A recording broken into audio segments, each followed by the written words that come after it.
시작하도록 하겠습니다. 아버지 하나님, 믿는 사람도 많고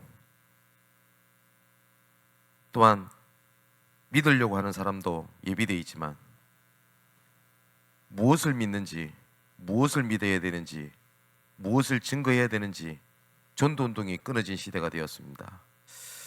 아버지 하나님, 올바른 전도운동을 위하여 우리를 먼저 은혜를 주셨으니 그 은혜가 각 처에, 각 현장에 흩날려지는 하나님의 은혜로 채워주옵소서. 오늘 주신 말씀이 전도운동을 두고 성취될 말씀으로 주님께서 함께하여 주옵소서. 살아계신 예수 그리스도 이름으로 기도합나이다. 아멘. 자, 하나님 말씀 보겠습니다. 요한복음 21장 15절에서 18절까지의 말씀을 보겠습니다. 그들이 조반 먹은 후에 예수께서 시몬 베드로에게 이르시되 요한의 아들 시몬아, 내가 이 사람들보다 나를 더 사랑하느냐 하시니 이르되 주님, 그러하나이다. 내가 주님을 사랑하는 줄 주님께서 아시나이다.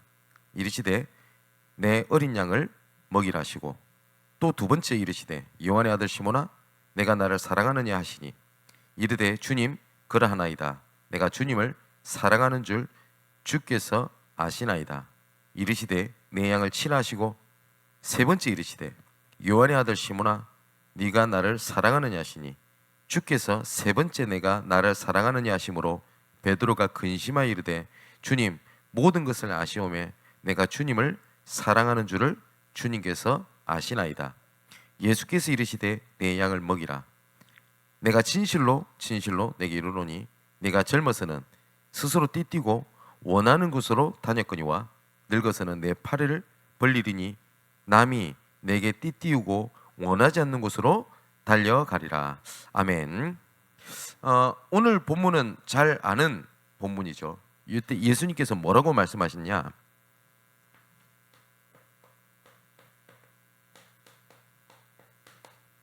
어린 양을 먹이라 라고 말씀을 하셨습니다.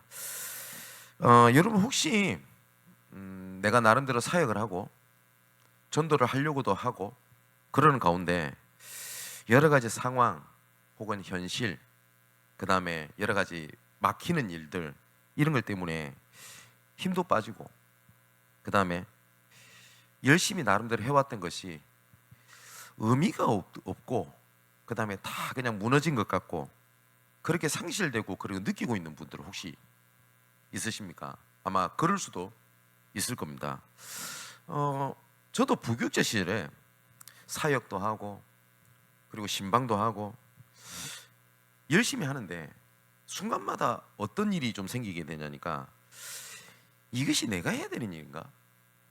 이런 갈등, 이게 의미가 있나? 이런 생각들. 특히 렘넌트를 담당을 하잖아요. 부교육자 때는 말을 잘 알아듣지 못해요. 애들이 말을 잘 못 알아듣는 거면 그나마 다행인데 아예 안 들으려고 해요. 오히려 말씀을 전하거나 다락방을 가거나 학교에서 만나면 못 알아듣는 건 괜찮다니까요. 근데 아예 들을 생각을 안 해요. 오히려 귀를 막아요. 그때 의미가 있나 이게? 이런 생각이 들더라고요. 그러니까 사실상 표면적으로는 나름대로 해요. 왜냐? 전도사니까 안 할 수는 없잖아요. 근데 마음으로는 사실상 모든 것을 내려놓고 있는 이런 모습을 많이 볼 때가 많았습니다. 아마 그런 분들이 지금 말씀을 듣는 분 중에 있을 수도 있다, 이런 생각이 듭니다. 오늘은 본문은 베드로가 나오죠. 이 베드로가 누굽니까? 굉장히 다혈질이고요. 그 성격대로 굉장히 열심을 다하고 앞장서서 예수님을 따라다녔던 일명 수제자입니다. 그죠? 주는 그리스도시요 살아계신 하나님의 아들이십니다. 아마 성경에서 나오는 중요한 고백 중에 제일 중요한 고백이라고 할 수 있는 주는 그리스도시요 살아계신 하나님의 아들이십니다. 이 고백을 누가 했냐? 베드로가 했습니다. 그죠? 근데 이 베드로가 옛날에 고기 잡던 그 상태로 딱 돌아갔어요. 그냥 돌아간 게 아닐 겁니다. 여러분 혹시 이런 분 계실 겁니다. 나름대로 내가 복음을 알고 열심을 가지고 최선을 다하고 막 열정을 갖고 하다가 옛날로 돌아간 사람들, 그냥 옛날로 돌아가면 그나마 다행이게요. 그 뒤에 다가오는 낙심, 그죠? 상처, 무기력, 이거는 훨씬 더 그 상황, 그 돌아간 상황보다 더 상황이 안 좋을걸요. 베드로도 그랬을 겁니다. 그때 예수님께서 찾아오셨어요. 예수님께서 해보겠다라고 생각을 했던 베드로가 아니라 힘이 다 빠져있는 그 베드로에게 나타나신 겁니다. 근데 예수님께서 나타나셔가지고 세 번 묻습니다. 네가 나를 사랑하냐? 라고 세 번 묻습니다. 이걸 보면 예수님께서는 베드로를 향한 그 계획 있죠. 그 계획이 베드로 상황과 그 다음에 베드로의 이런 무기력한 이런 거하고 상관없이 변치 않으셨고, 그리고 베드로가 했던 언약의 고백이죠. 그것을 예수님께서는 기억하고 계셨습니다. 그것을 똑같이요. 하나님께서는 우리를 향한 사랑이 변치 않습니다. 그죠? 그리고 하나님께서 우리에게 주신 은혜, 이번 주일에도 좀 말씀드리겠습니다만은 하나님의 은혜를 헛되이 받지 마라. 하나님께서 나에게 주신 은혜를 헛되지 않는다. 그 말은 하나님께서 나에게 주신 은혜, 하나님께서 나에게 주신 언약, 그 고백, 그 절대 헛되지 않습니다. 내가 다 쏟아부은 것처럼 보이지만 하나님은 기억하십니다. 그래서 완전히 예수님을 배신했잖아요, 베드로는. 그죠? 3번이나 부인했습니다. 아닌 말로 다른 제자들은 그냥 도망갔지, 베드로는 부인까지 했습니다. 그 예수님께 하나님께서 찾아오셨습니다. 하나님께서 만나자마자 에이 배신자야, 니 좀 변했나? 라고 묻지 않으셨습니다. 뭘 말씀하셨냐? 네가 나를 사랑하냐? 라고 물으셨습니다. 근데 이것은 베드로가 그렇게 돌아갈 수밖에 없었던 하나님의 근본 해답을 말씀하신 거거든요. 여러분, 우리에게 주신 사명의 근본은요, 열심이 아닙니다. 최선을 다하는 게 아닙니다. 하나님의 사랑입니다. 그죠? 하나님이 주신 사랑, 하나님이 주신 은혜를 놓친 사명은 틀렸다, 나쁘다가 아니라 결국은 한계가 옵니다. 그죠? 그리고 하나님의 이게 사역에 대한 근본인데, 이 근본에 다른 동기가 들어가게 되면 그 동기를 충족시켜 주지 못하잖아요. 그러면 반드시 낙담을 하게 됩니다. 생각해 보세요. 전도 운동의 가장 근본에, 전도 운동하면 응답 받겠지, 축복 받겠지. 전도 운동하면 하나님 축복 안 하십니까? 하십니다. 근데 그것은 따라오는 응답이지 그게 사역의 근본이 아니잖아요. 근데 그게 내 사역의 근본이 딱 됐어요. 응답이 없을 때 반드시 낙담을 하게 돼요. 그죠? 축복 받겠지, 그 동기가 채워지지 않으면 반드시 낙심하게 됩니다. 그죠?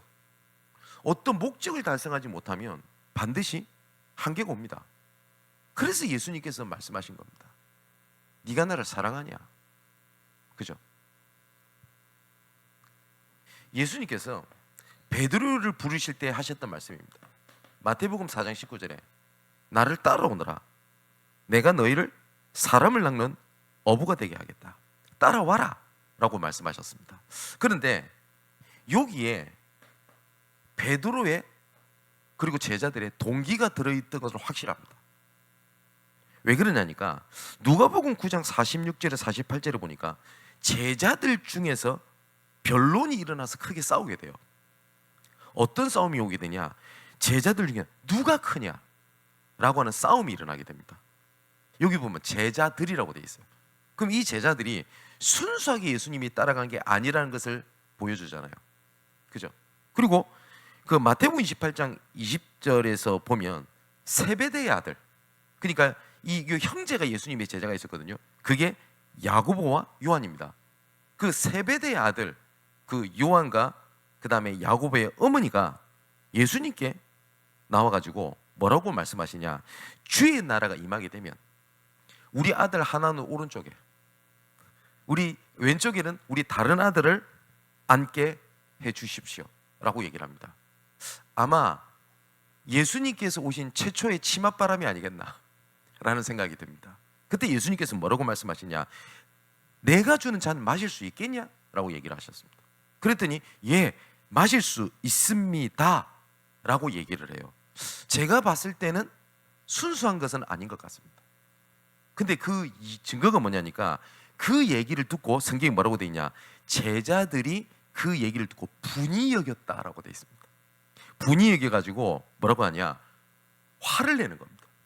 그 말은 뭐죠? 다른 동기가 있었다는 거예요. 그때 예수님께서 말씀하시는 겁니다. 섬기는 자가 큰 자다.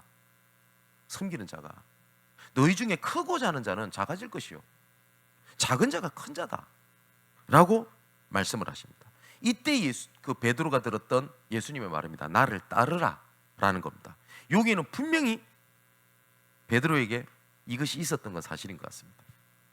근데 그 예수님께서 오늘 본문에 요한복음 21장에 읽었잖아요. 19절에 이렇게 되어 있습니다. 이 말씀을 하심은 베드로가 어떠한 죽음으로 하나님께 영광을 돌릴 것을 가리킴이라. 이 말씀을 하시고 베드로에게 이르시되, 또 뭐라고 하죠? 나를 따르라. 나를 따르라는 것이 베드로에게 분명히 다르게 들렸을 겁니다. 그죠? 그것을 볼 수 알 수 있는 것이 이 이후에 예수님께서는 순교를 말씀하셨고 베드로는 예수 이름 때문에 순교를 당하게 됩니다. 그죠? 우리 사랑하는 우리 전도자 여러분, 복음과 전도 때문에 나를 따르라 이랬던 분 있을 겁니다. 근데 거기에 여러분 숨은 동기가 힘을 빠지게 했을 거고 낙심을 하게 했을 거고 열매를 바라봤던 동기들 때문에 된다 안 된다를 생각을 했을 겁니다. 근데 예수님께서 오늘 본문에 어린 양을 먹이라 라고 말씀하시는 것 중에 근본 해답을 우리에게 똑같이 주시는 겁니다. 네가 나를 사랑하냐? 무엇 때문에 나를 따라왔냐? 그 말씀을 하시는 겁니다. 자, 이것을 가지고 예수님께서 이걸 보고 지상명령이라고도 하죠. 예수님께서 부활하시고 난 지상명령을 뭐라고 말씀하셨냐? 마태복음 28장 18절 20절에 보니까 모든 족속으로 가서 제자 삼아라. 제자 말씀하셨고요. 마가복음 16장 15절에서 18절을 보니까 여기는 치유에 대한 말씀을 하셨습니다. 그리고 오늘 본문에는 15절에서 오늘 요한복음 21장 15절 18절 보니까 내 어린 양을 먹이라, 내 어린 양을 치라 라고 말씀하셨고, 사도행전 1장 8절에는 땅끝까지 증인되라 라고 말씀을 하셨습니다. 우리가 자칫하면 아까 말씀드렸던 대로 하나님이 주시는 사랑, 은혜보다 사역에 대한 열정이 앞서는 것은 틀렸다가 아니라 위험합니다.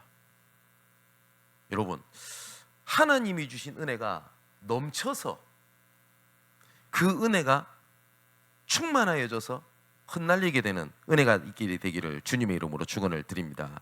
자, 교재를 봅시다. 오늘 본문에 요한복음 21장 15절에서 18절까지의 말씀을 보니까 제자를 삼는 사역자의 조건에 대한 얘기가 나옵니다. 여기서 조건은 뭐냐니까 예수님께서 직접 찾아오셨습니다. 마태복음 3장 13절에서 15절에 보니까 분명히 뭐라고 했냐? 원하는 자들을 부르시니 나오지라. 요한복음 15장 16절에는 뭐라고 했냐? 너희가 나를 택한 것이 아니요 내가 너희를 택하여 세웠다니 라고 말씀하셨습니다. 하나님께서 우리를 부르시면 행위대로 하심이 아니요 라고 성경에 기록되어 있습니다. 이 말은 아무 때나 살아도 된다라는 말이 아닙니다. 하나님께서 나를 무조건적인 하나님의 계획을 가지고 부르셨습니다. 그리고 분명히 베드로가 행실 똑바로 안 했어요. 나약했습니다. 연약했습니다. 배신도 했습니다. 그런데 예수님은 베드로를 책망을 하지 않으셨고요. 오히려 해답을 주시면서 뭘 말씀하셨냐? 사랑을 확인시키셨습니다. 네가 나를 사랑하냐? 여러분 아시죠? 네가 나를 사랑하냐라고 할 때 이 사랑에는 성경에 여러 가지 사랑이 나옵니다. 에로스, 남녀 간의 사랑입니다. 그 다음에 필레오 이러면 스승과 제자 간의 사랑입니다. 스톨게, 친구 간의 사랑입니다. 근데 하나님의 절대 사랑은 아가페, 사랑을 얘기합니다. 근데 예수님께서 세 번을 묻는다고 되어 있죠. 첫 번째, 네가 나를 사랑하냐? 라고 할 때 예수님 뭐라고 물어보시냐면 네가 나를 아가페하냐? 라고 물어봅니다. 그런데 베드로는 뭐라고 되냐면 내가 주님을 필레오합니다 라고 대답을 합니다. 분명히 베드로도 예수님을 사랑했어요. 근데 아가페적인 사랑이 아니었던 것 같습니다. 예수님 두 번째 묻습니다. 네가 나를 아가페하냐? 그때 베드로도 똑같이 대답합니다. 내가 주님을 필레오합니다. 근데 세 번째 묻죠. 근데 여기 뭐라고 되어 있습니까? 17절에 보니까 세 번째 이르시되 요한의 아들 시몬아 네가 나를 사랑하냐 하시니 주께서 세 번째 내가 나를 사랑하냐 하심으로 베드로가 근심하여 이르되, 그죠? 생각을 한 거예요. 거기에 진짜 베드로의 깊숙한 곳에 있는 것들이 터져나온 것 같습니다. 뭐냐니까 예수님을 진짜 사랑했어요, 베드로는. 근데 양심상 그 고백을 못하는 거예요. 그래서 뭐라고 해요? 근심하여 이르되 주님 모든 것을 아시오니 내가 주님을 사랑하는 줄을 주님께서 아시나이다. 이때 예수님께서 하신 말씀입니다. 내 어린 양을 먹이라. 그게 예수님의 사랑이고 예수님의 택하심입니다. 굉장하죠? 아마 이런 분 계실 겁니다. 혹시 내가 사역을 하다가 낙심돼가지고 오랜 시간 동안 좌절 가운데 있는 분 계실 겁니다. 우리 교회든 다른 교회든 하나님은 하나님이 주신 은혜는 헛되지 않고요. 하나님은 그 은혜로 주신 언약을 기억하시는 하나님입니다. 그래서 하나님은 언약의 하나님이십니다. 우리가 하나님에 대해서 여러 가지 표현하죠. 사랑의 하나님, 승리의 하나님, 평안의 하나님. 그 중에서 제일 중요한 것 중에 하나가 뭐냐면 언약의 하나님입니다. 그 예수님께서 명령을 하신 겁니다. 어린 양을 먹이라, 어린 양을 치라. 그리고 네가 원치 않는 곳으로 데려가리라. 이 말은 하나님의 명령에 순종도 말씀하시지만 복종도 말씀하십니다. 여러분, 순종이 쉬워요? 복종이 쉬워요? 복종이 쉽습니다. 시킨 대로 하면 되니까. 근데 순종은 자원하는 마음입니다. 복종은 상하 관계에서 가능합니다. 그죠? 우리가 직장을 다닐 때 에이 더러워서 한다 하면서 하죠. 왜냐하면 상하 관계이기 때문에. 순종은 상하 관계 이상입니다. 인격적 교류가 없으면 순종이 안 돼요. 그죠? 근데 우리는 복종이 어렵다고 생각하거든요. 아닙니다. 순종이 더 어렵습니다.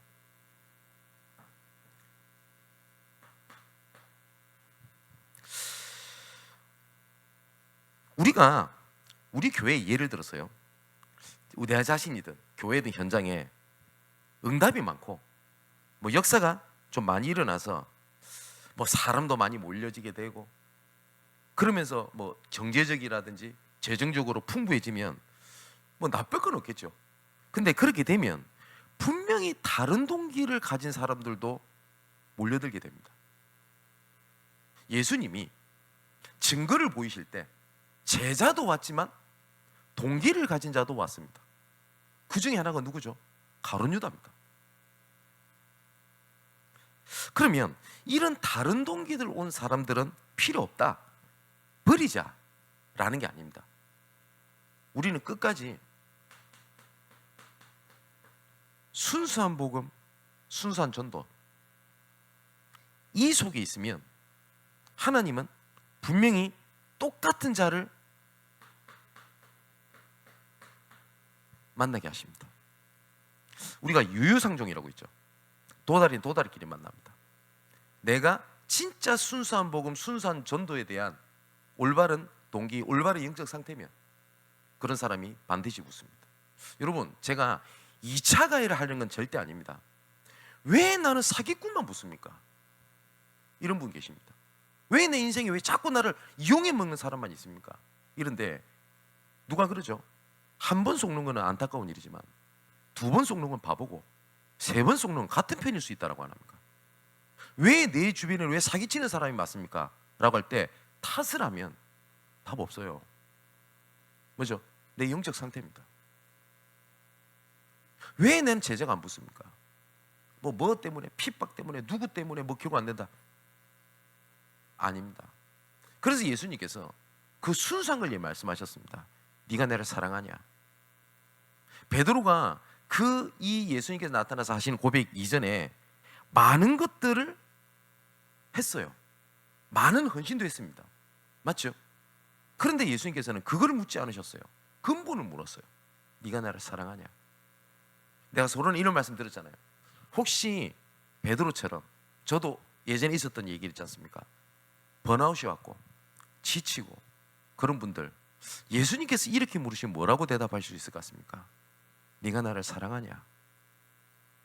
네가 무엇을 위해서 지금까지 했었냐? 라고 물어본다면 무엇이라 말씀할 수 있을 것 같습니까? 그 순수함입니다. 여러분, 전도자는 그래서 양면을 봐야 돼요. 왜냐니까 반드시 응답과 증거 뒤에는 문제도 같이 와요. 그러면 또 문제를 보면 안 돼요. 문제 뒤에는 응답이 있어요. 응답이 온다는 말은 올바른 응답 뒤에는 사단이 이걸 무너뜨리기 위해서 문제를 가져다 줘요. 그래서 항상 양면을 봐야 돼요. 응답이 있으면 그 뒤에 문제도 올 걸 예상하고 있어야 돼요. 어떤 분이 이럽니다. 왜 나는 응답받아 꼭 문제가 생기냐? 영적인 원리가 그렇습니다. 또 반대로 문제가 왔다 그러면 그 뒤에 응답을 찾아야 돼요. 반드시 전도자는 이 양면성을 갖고 있어야 됩니다. 자, 그렇다면 두 번째, 여기 보면 어린 양을 먹이라 라고 되어 있습니다. 이 어린 양이 누굽니까? 그죠? 여기에 성경에 보면은 분명히 예비된 자가 있어요. 아까 말씀드렸던 것처럼 순수한 복음, 순수한 전도 때문에 예비된 사람이 있습니다. 그런 사람을 우리가 어린 양이라고도 표현하고요. 또 다른 말로 우리 후대들 렘넌트를 데리고도 어린 양이라고 표현합니다. 근데 구체적으로 얘기할 때 어린 자녀들을 어린 양 이렇게 지칭을 하기도 합니다만은 전체적인 의미로는 하나님의 예비된 사람입니다. 왜냐하면 우리는 다 하나님 앞에 어린 양이니까요. 고넬료와 같이 예비된 사람이 있습니다.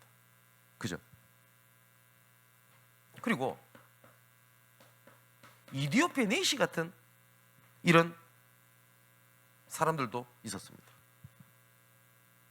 그리고 도저히 불가능한 것 같은 바울이죠. 이런 사람도 예비되어 있고요. 그리고 여기에 루디아 같은 사람도 예비되어 있었습니다. 우리가 이것을 현장에 남은 자라고 합니다. 그리고 끝까지 남을 자, 결국에는 끝까지 남는 자, 이것을 전달할 남길 자가 있는데 이 어린 양이 분명히 예비되어 있습니다. 그래서 예수님이 말씀하신 겁니다. 먹이라, 치라 라고 말씀을 하셨어요. 자, 우리 성경 구절을 몇 가지를 볼 건데 자, 써볼게요.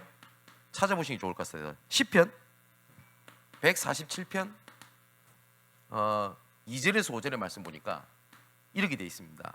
여호와께서 예루살렘을 세우시며 이스라엘의 흩어진 자들을 모으시며 상심한 자들을 고치시며 그들의 상처를 싸매시는도다. 그들의 별들의 수요를 세시고 그것들을 다 이름을 부르시는도다.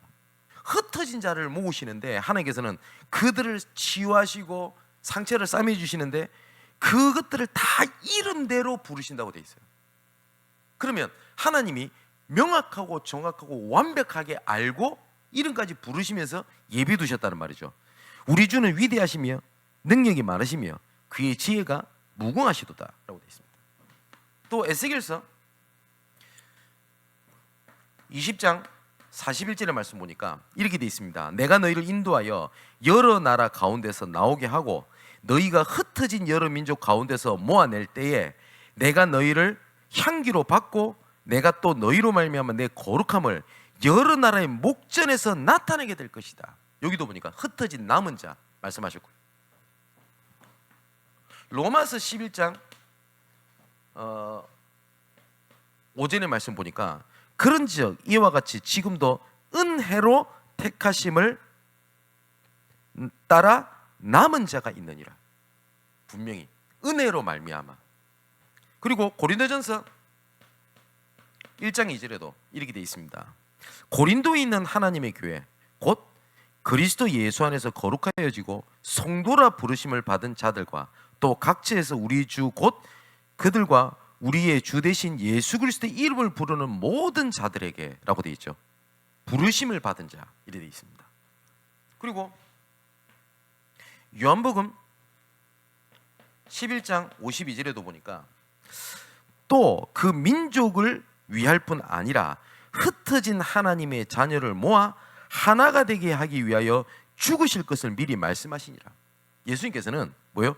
그 민족뿐만 아니라 흩어진 자녀들이 하나가 되게 하기 위하여 십자가에서 죽으실 것이다 라고 말씀하셨어요. 근데 유대인들이 이 말을 못 알아들은 거예요. 자기 민족의 예수님으로 본 겁니다. 근데 분명히 뭐라고 말씀하셨냐? 흩어진 하나님의 자녀들을 모아 하나가 되게 하기 위하여 죽으실 것을 미리 말씀하시니라. 자, 베드로전서를 보면 인사말에 이렇게 되어 있습니다. 예수 그리스도의 사도 베드로는 본도, 갈라디아, 갑바도기아, 아시아와 비두니아에 흩어진 나그네 이렇게 되어 있어요. 무슨 말이죠? 예비되어 있다는 말. 이 예비되어 있다는 말. 그래서 그 예비되어 있기 때문에 먹이라, 치라라고 말씀하신 겁니다. 자, 그러면 어린 양을 먹여야 될 이유가 있습니다. 도대체 왜 예수님께서 이렇게 말씀을 하셨냐? 여기 보니까 예레미야애가 4장 1절에 10절에 보니까 국가, 교회 이것이 완전히 무너진 시대가 옵니다. 실제로 그 히브리서 그 12장입니까? 10장입니까? 거기 보면 모이기를 피하는 어떤 자들의 습관처럼 하지 말며 실제로 국가뿐만 아니라 교회가 무너지는 시대가 와요.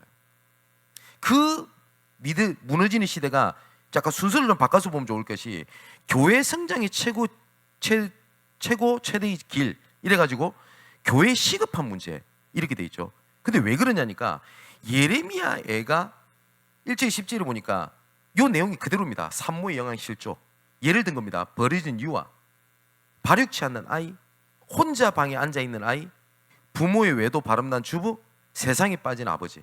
자, 예레미야 애가 이렇게 돼 있어요. 금이 빛을 입고 순금이 변질되고 토기장이가 만든 질 항아리 같이 어떻게 여김을 받게 되었느냐 이스라엘이. 여기 보니까 절대 불가능한 일이 벌어졌습니다. 금이 빛을 입고 순금이 변질되었다. 여러분, 금이 비싸죠? 은보다. 그 이유가 뭔지 아세요? 은은 독성이 있거나 이런 색깔이 변질이 됩니다. 그래서 보통 보면은 은수저나 그 전쟁 같을 때 이럴 때 은 같은 것을 갖고 다니죠. 그래서 물 같은 데 넣어보고 독성이 있냐 없냐로 알 수 있지 않습니까? 그죠? 근데 금은 변질되지가 않기 때문에 비싼 겁니다. 변하지 않기 때문에. 순금은 더 어떻겠습니까? 그죠? 더욱더 변질되지 않겠죠. 근데 뭐라고 되어 있냐? 금이 빛을 잃고 순금이 변질되었다. 절대 일어나지 않을 일들이 벌어지게 됐다 이 말 아닙니까? 그죠? 주는 그리스도시요 살아계신 하나님의 아들이십니다. 이 반석 위에 내 교회를 세우리니 음부의 권세가 이기지 못하도록 하겠다. 교회 축복을 말씀하셨어요. 근데 희한하죠. 교회가 무너진 시대가 돼버린 거예요. 절대 불가능한 일이 벌어졌다 이 말입니다. 또 뭐라고 돼 있냐? 들깨들도 젖을 주어 그들의 새끼를 먹이나. 당연하죠. 그런데 내 딸, 내 백성은 잔인하여 마치 광야의 타조 같도다. 뭐냐? 실제로 내 어린 양 예비된 것이 아니라 다른 데 가서 다른 일을 하고 있는 거예요. 실제로 복음을 전해야 될 이스라엘 백성들, 진짜 미리 은혜를 받은 이스라엘 백성들을 향해서 한탄해서 하는 얘기입니다. 광야의 타조처럼 다니고 있지 않냐? 그랬더니 젖먹이가 목말라서 혀가 입천장에 붙으며 어린 아이들이 떡을 구하나 떡을 떼어줄 사람이 없도다. 예수님께서도 말씀하십니다. 말하는 자가 없는데 어떻게 듣겠냐? 가는 자가 없는데 어떻게 듣겠냐? 그거죠. 근데 딱 이 예레미야의 예언대로 유대인이 딱 그렇게 했어요. 유대인의 어려움, 유대인의 애통함에 귀를 닫았어요. 오히려 뭐라고 얘기했냐? 오히려 이방인들과 이런 사람들의 고통 소리를 내가 저런 인간으로 태어나지 않고 내가 유대인으로 태어난 걸 하나님께 감사한다. 이렇게 나왔어요. 이전에는 붉은 옷을 입고 자라던 자들이, 붉은 옷이라고 하는 것은 그때 당시에 지위 계통을 얘기합니다. 그래서 보통 그 루디아 보면 자주 장사 옷감하는 루디아 이렇게 돼 있죠. 이게 붉은 옷이지 않습니까? 그때는 신분을 얘기하거든요. 그러면 그렇게 높은 신분에 있던 자들이 이제는 거름더미를 얻었도다. 또 뭐라고 되어 있습니까? 그들의 윤택함이 청옥 같으니 이제는 숲보다 검고 막대기같이 말랐으니 알아볼 사람이 없다. 내 딸 내 백성이 멸망할 때에 자비로운 부녀들이 자기들의 손으로 자기들의 자녀를 삶아 먹었다. 나중에 이 물이 어떻게까지 간다요? 후대까지 내려와요. 그게 어린 양을 먹여야 될 이유가 그것 때문에 그렇습니다. 결국은 교회가 무너지는 시대가 오게 되면 반드시 오게 되는 이게 후대 문제입니다. 주일날 조금 말씀을 드릴 겁니다. 시대마다 언약을 잃어버린 시대 때마다 가장 고통을 당하는 피해자는 후대였습니다. 그래서 어린 양을 먹이라라고 하는 것에 하나님의 세계복음의 중요한 길을 말씀하셨습니다. 그게 디모데후서 2장 1절에 7절이죠. 여기 뭐라고 되어 있습니까? 내 아들아, 그러므로 너는 그리스도 예수 안에 있는 은혜 속에서 강해라. 사역 열심히 해라가 아닙니다. 은혜 속에서 강해라. 그리고 네가 많은 증인 앞에서 내게 들은 바를 충성된 사람에게 부탁해라. 그들이 또 다른 사람을 가르칠 수 있으리라. 이번 주 말씀처럼 하나님께서 나에게 주신 은혜는 흩날리라고 주신 은혜지 나만 위해서 주신 은혜가 아니라는 거예요. 은혜 속에서 강해라. 그러면 많은 사람들을 붙이게 될 건데 그 사람들에게 들은 바를 전달해라. 그러면 그 사람들이 또 다른 사람을 가르치고 그 제자를 만나고 그렇게 할 수 있을 거다라고 말씀하시면서 요거 말씀하셨어요. 믿음의 자세. 좋은 군사는 자기 생활에 얽매인 자가 없다. 그죠? 경계하는 자는 법대로 경계하는 것이다. 수고한 농부는 미리 곧 열매를 추수할 것을 받는 것이 마땅하니라. 그죠? 그러면서 중요한 얘기를 하십니다. 7절에 내가 말하는 것을 생각해봐라. 주께서 범사에 내게 총명을 주시리라. 조금만 묵상해보라 이 말입니다. 하나님께 길을 예십니다. 예수 믿는 사람은 점치지 않습니다. 그 말은 귀신에게 굴복하지 않는다는 의미도 있지만 그럴 이유 없이 하나님께서는 반드시 말씀을 통해 길을 주시기 때문에 그렇습니다. 그죠? 그게 묵상입니다.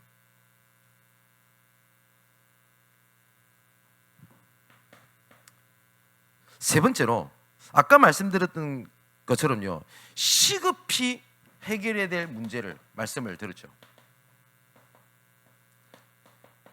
시급한 문제 중에 하나가 예수님께서 그 예레미야 4장 얘기하는 겁니다.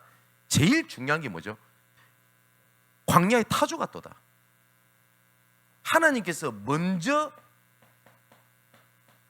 은혜를 받은 자들이죠. 이 문제입니다. 그래서 이번 주도 똑같이 계속 말씀 주실 겁니다. 하나님의 은혜를 헛되이 받지 마라. 내게 주신 은혜는 헛되지 아니한다. 바울의 고백입니다. 그런데 우리는 자꾸 이 은혜를 헛되게 만들고 있다는 말이에요. 그리고 말세 때 나오는 현상이 나옵니다. 히브리서 10장 23절 25절이죠. 자, 약속하신 이는 미쁘시니 우리는 믿는 도리의 소망을 움직이지 말며 굳게 잡고 서로 돌보아 사랑과 선행을 격려하며 모이기를 피하는 자들의 어떤 습관과 같이 하지 말고 오직 권하여 그날이 가까움으로 올수록 더욱 그리하자. 결국은 뭐가 없어요? 교회 문제시대 오게 됩니다. 자, 그렇다면 네 번째, 어린 양을 먹이라 라고 할 때 어린 양을 먹이는 내용, 다른 말로 말하면 뭐 이 단어를 제가 그리 좋아하진 않습니다만 방법. 자, 제일 중요한 것은 기도로서 도울 수 있다. 그죠? 그리고 부모, 형제, 친구로서 깊은 도움을 줄 수 있습니다. 특히 여러분들의 가정에서. 세 번째는 걸어가야 할 길을 실제로 초청 동행함으로 큰 도움을 줄 수 있습니다. 이거는 사역자가 해야 될 일이기도 하죠.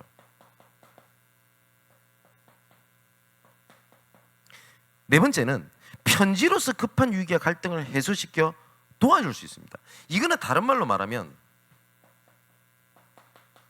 관심입니다.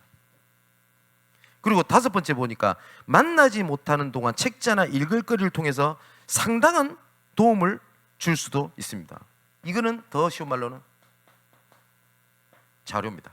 자, 요게 다섯 가지를 딱 한 단어를 붙인다면 뭐가 할까요?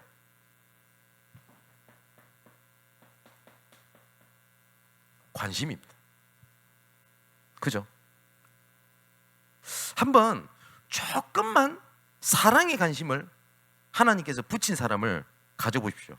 그런데 그 작은 것들이 굉장히 큰 열매를 나타내는 경우들이 굉장히 많습니다. 작은 관심 속에. 그리고 제가 계속 말씀드립니다만은 사람을 살리는 일에는 반드시 희생이 따라요. 희생이. 그리고 하나님께서는 처음부터 너를 위하여 라고 말씀 안 하셨습니다. 하나님의 계획 속에 너를 말씀하셨어요. 근데 사단은 하나님의 계획, 하나님의 사랑을 제껴놓고 너 이렇게 만들었어요. 그죠? 내가 살아야 다른 사람을 살립니다. 맞습니다. 그러면 앞에 하나 더 중요한 근본이 붙습니다. 진짜 하나님의 계획을 이루기 위하여 내가 먼저 살아야 한다가 맞죠? 더 정확하게는 앞에 걸 딱 빼버려요. 네가 살아야 돼. 네가 중요해. 그죠? 네가 죽으면 아무 일도 없어 라고 해서 자꾸 어디다가 관심을 계속 보이게 하냐니까 이 사단은 나라는 걸 중심으로 딱 보게 됩니다. 그러다 보니까 주변이 안 보여요. 왜냐? 내 아이에 집중돼 있어요. 여러분 실제로 나부터 살아야 돼. 그 언약을 붙잡고 하나님 나 살려주십시오. 그런 분들 절대 감사가 없어요. 얼마만큼 내가 살고 얼마만큼 회복을 하면 내가 감사가 될 것 같습니까? 그 적정선이 어디예요? 없어요. 적정선. 그 어디입니까? 그 부탄이라고 하는 나라가 있다면서요. 근데 그 나라가 굉장히 빈민국이랍니다. 근데 국민 행복지수가 굉장히 상위 클래스래요. 그것만 봐도 내가 무엇을 가지고 이루냐에 따라서 행복에 대한 치수가 비례하지 않는다는 얘기거든요. 근데 나는 내 자녀 문제만 해결되면, 가끔 이런 분이 있습니다. 목사님 어떤 문제를 딱 얘기해요. 근데 이것만 진짜 해결되면 내 응답 없어도 되고 진짜 내가 하나님 앞에 헌신하면서 이렇게 살 것 같습니다. 제가 뭐 신비주의는 아닙니다만 예언합니다. 아닐 거라고. 아니에요. 응답은 그리스도가 아닙니다. 문제 해결은 그리스도가 아닙니다. 그 예수님이 그리스도지. 그래서 성경은 오직 예수만 얘기하는 겁니다. 자, 마지막 결론으로 한 가지를 조금 더 얘기를 하고 마치겠습니다. 어린 양을 먹이라 라고 말씀을 하셨는데 하나님께서 우리에게 지금 훈련 받았겠죠. 우리가 20가지 전략이라고 하죠. 이 전략을 내가 있는 상황 속에, 현실 속에서 이거를 실현시키는 걸 보고 전술이라고 얘기를 합니다. 그래서 굳이 표현하자면, 이렇게 나누어서 전도를 설명할 수 있는 것이 아닙니다만은 굳이 표현한다면 전도 운동의 1단계가 있습니다. 어떻게 해야 되겠냐?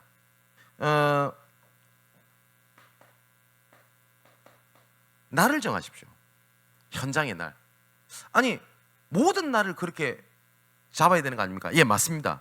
그런데 가장 첫 번째 뭐냐? 날을 정하십시오. 날을 정하게 되면 보고, 듣고, 판단하고 모든 감정, 생각하는 것이 다 다르게 들립니다. 현장의 날을 정하십시오. 그리고 난 다음에 두 번째, 기도의 제목이기도 합니다. 항상 머릿속에 생각해야 될 것이 뭐냐니까, 전도를 어디서 할 건가, 전도를 어디에서 할 건가 라는 고민을 하지 말고 팀 구성을 놓고 기도하는 겁니다. 두 가지입니다. 첫 번째, 누구와 함께 할 건가, 전도 운동을 두고 누구와 함께 할 건가, 그리고 누구를 통하여 현장을 파고 들어갈 건가 라는 생각을 계속하는 겁니다. 그죠? 이걸 보고 1단계라고 얘기를 합니다. 이거를 다른 말로 사람 캠프라고 합니다. 여기에 따라 하나님께서는 사건을 일으키시기도 하고요, 여러 가지 현장에 대한 반응이 옵니다. 이 반응에 따라 단계가 그저 설명하기 위해서 얘기하는 겁니다. 그러면 2단계에 대한 부분들을 조금 생각해야 돼요. 그 반응에 따라서 하나님 문을 여시겠죠. 그 문을 따라 지역, 장소, 만나는 사람에 따라 사역 형태가 결정이 됩니다. 자, 잘 들으셔야 돼요.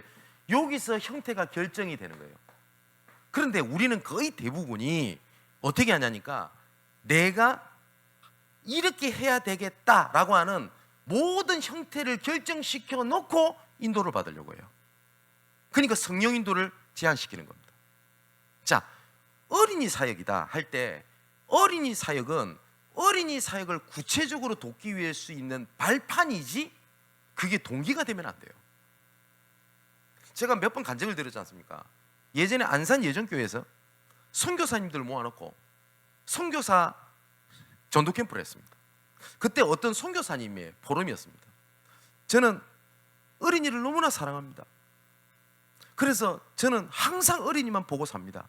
참 그분 중심 귀하죠.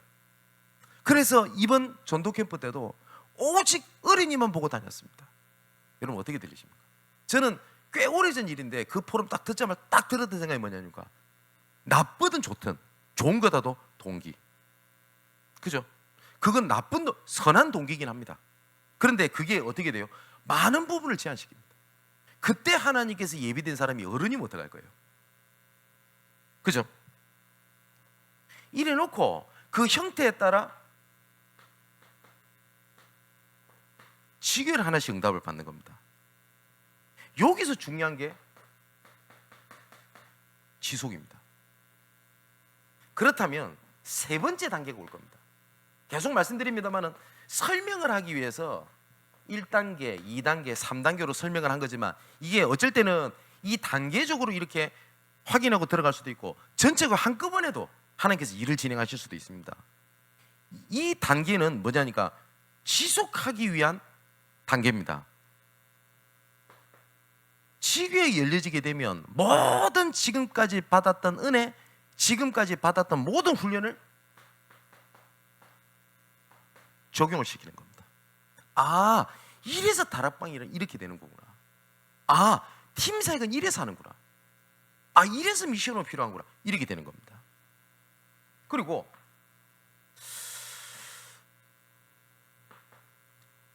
그래서 우리가 훈련 받아야 돼요. 훈련 메시지를 그래서 듣는 겁니다. 그리고 조금 중요한 제 얘기다 그럴 때는 파송하기도 하고요. 이 파송한다는 것은 후원한다는 말도 포함되죠. 어떤 데는 맡기고 다른 데로 들어가는 겁니다. 이걸 보고 위탁이라고 하죠. 그러면 올 하반기에 전도 캠프라는 걸 두고 각 지역에 있는 분들이 좀 기도하고 계시기를 바랍니다. 지금까지 들었던 메시지가 여러분 어렵지 않을 겁니다. 그죠? 이 메시지 들을 때 어렵다 이런 생각 안 드시죠? 특히 훈련 받으신 분들. 그런데 막상 현장에서 적용하는 부분들이 어렵다라는 생각이 들 겁니다. 그거는 전략에 따른 적용, 전술이 약해서 그래요. 그죠? 그래서 요 부분들을 찾는 중요한 응답들이 현장에서 지속돼야 될 겁니다. 예수님께서 어린 양을 먹이라 어린 양을 치라 라고 명하셨습니다. 그 전에 중요한 말씀하셨습니다. 네가 나를 사랑하냐? 라고 말씀을 하셨습니다. 그게 우리의 사역의 근본입니다. 그죠? 사명이 우리가 살아가는 근본이 아닙니다. 하나님의 사랑과 하나님의 은혜입니다.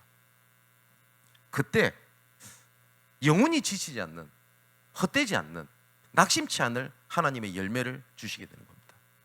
혹시 오늘 말씀을 듣고 있는 분 중에 나는 지쳤습니다, 나는 힘이 빠졌습니다, 나 이제 어떻게 될지 모르겠습니다 라는 분들에게 오늘 본문에서 주신 하나님의 해답, 네가 나를 사랑하냐?